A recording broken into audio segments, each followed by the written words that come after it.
ఇవాళ వచ్చేసి కాకరకాయ పూర్ణం చేస్తున్నానండి. 1/2 kg కాకరకాయ తీసుకున్నాను. ఇలా కట్ చేసుకోవాలి. ఆనియన్ తీసుకున్నాను ఒక 3 పెద్ద సైజు. ఒక 2 స్పూన్ల పల్లీలు వేయించుకోవాలి. కొబ్బరి వేసుకోవాలి. దీంట్లోనే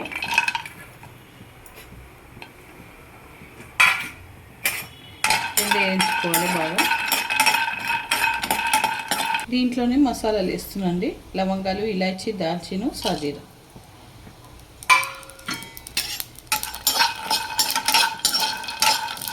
వేయించుకుంటే చాలండి. ఇప్పుడు తీసేస్తున్నాను బౌల్లోకి. 1 స్పూన్ నువ్వులు తీసుకోవాలి.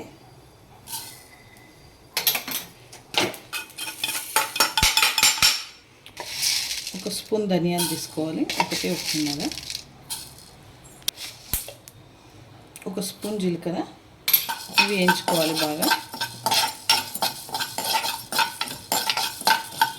చింతపండు నానబెట్టుకున్నానండి.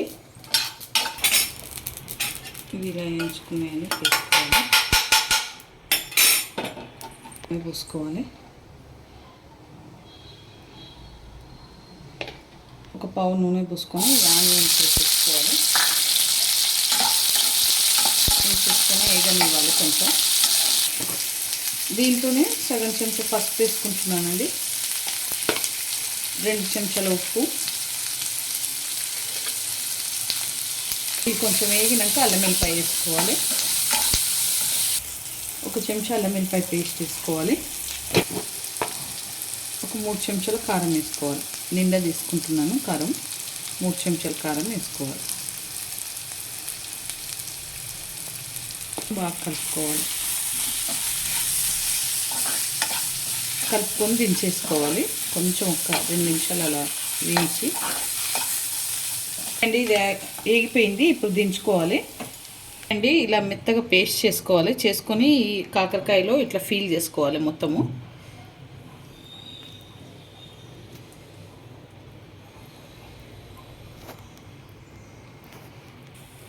ఓకే అండి. ఇప్పుడు 3 పావుల నూనె పోసుకుంటున్నాను.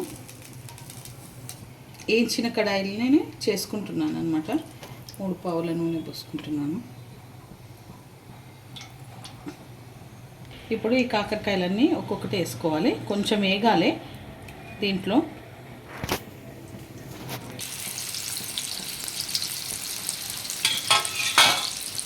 చింతపండు దీంట్లోనే మిక్సీలోనే వేసుకొని రుబ్బుకున్నానండి. ఇక 1 minute ఇలాగనే ఉండనివ్వాలి. మూత పెట్టి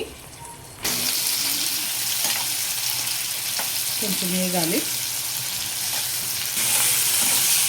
ఓకేనండి, వేగాయి. ఇప్పుడు మిగిలిన మసాలా కూడా దీంట్లో వేసుకొని వేసుకుంటున్నాను. ఇప్పుడు కొన్ని వాటర్ పోసుకోవాలి.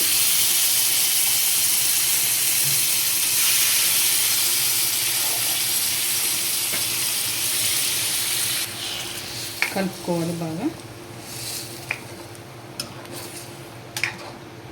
ఓకే అండి, కొత్తిమీర వేసుకుంటున్నాను. ఒకేసారి అండి కరివేపాకు వేసుకుంటున్నాను. కలవాలి. చేదు విరిగిపోతుంది అనమాట బెల్లం ముక్కేస్తే.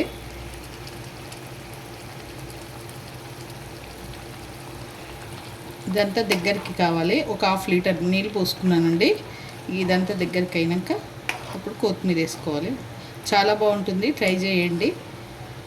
చాలా అయిపోయింది. ఈ వీడియో కనుక నచ్చితే లైక్ చేయండి, షేర్ చేయండి, కామెంట్ చేయండి, సబ్స్క్రైబ్ చేయండి. చాలా బాగుంటుంది. మీరు కూడా ట్రై చేయండి. రోటీలోకి, చపాతీలోకి, రైస్లోకి అన్నిట్లోకి బాగుంటుంది.